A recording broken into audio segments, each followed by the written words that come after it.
Good morning, everyone. I'm June Peralta from Sparks, Nevada, and this is my final presentation with the subject Introduction to Pentecostal Doctrine.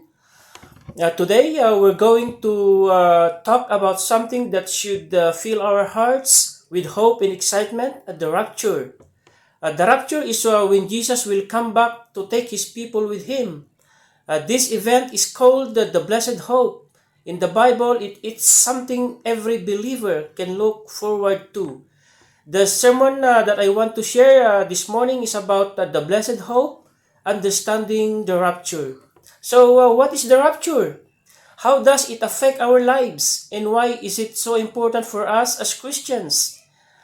Let's explore what the Bible teaches us about this amazing promise. Number one, Jesus promised he will return. Jesus will return. The Bible tells us that Jesus will return to earth. Jesus himself told his followers to always be ready for his return.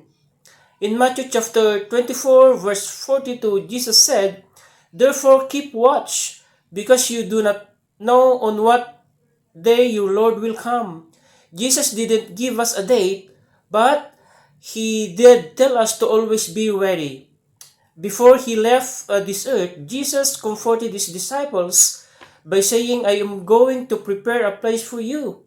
And if I go and prepare a place for you, I will come back and take you to be with me." That's in John chapter 14, 2 to 3.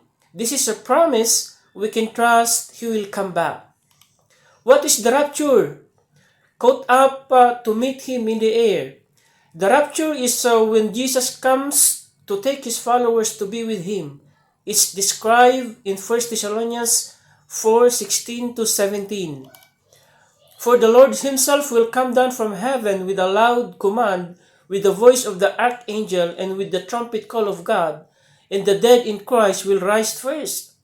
After that, we who are still alive and are left will be caught up together with them in the clouds to meet the Lord in the air, and so we will be with the Lord forever.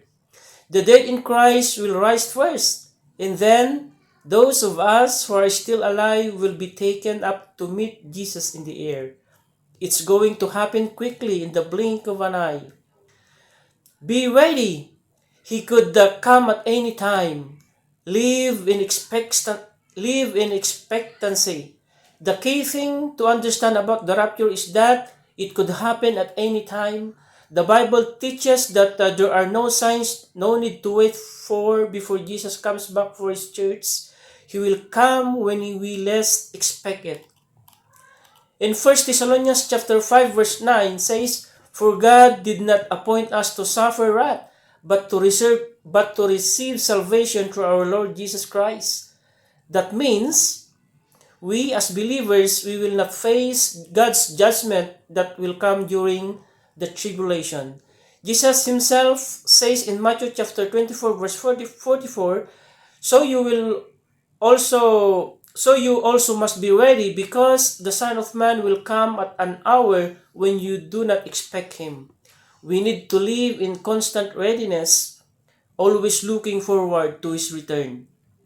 The rapture in the tribulation. The church will be taken before the tribulation. The rapture happens before a terrible time called the tribulation. The tribulation is a period of suffering and judgment on the earth. But the Bible tells us that the church, God's people, will be taken away before this happens. Jesus promises in Revelation chapter 3 verse 10, chapter 10, "Since you have kept my command to endure patiently, I will also keep you from the hour of trial that is going to come on the whole world." This is like how God protected Noah from the flood and Lot from the destruction of Sodom. Just as he saved them, he will save his people from the coming judgment. Number 5, live with hope and expectancy. Live godly lives expecting his return. As we wait for the rapture, we are called to live godly lives. The Apostle Paul says in Titus chapter 2, 11 verse 13, "For the grace of God has appeared that offers salvation to all people. It teaches us to say no to ungodliness and worldly passions, and to live self-controlled, upright, and godly lives in this present age." While we wait for the blessed hope, the glorious appearing of the great God and Savior Jesus Christ, while we wait for the rapture, we should live in a way that honors God. We should be kind, loving, and ready to share the good news of Jesus with others. Our conclusion: live in hope, live in readiness. The rapture is our blessed hope. Jesus is coming back to take us to be with Him. We don't know when it will happen, but we are called to live with expectancy and faith. Let's keep our eyes on Jesus and live every day ready for His return.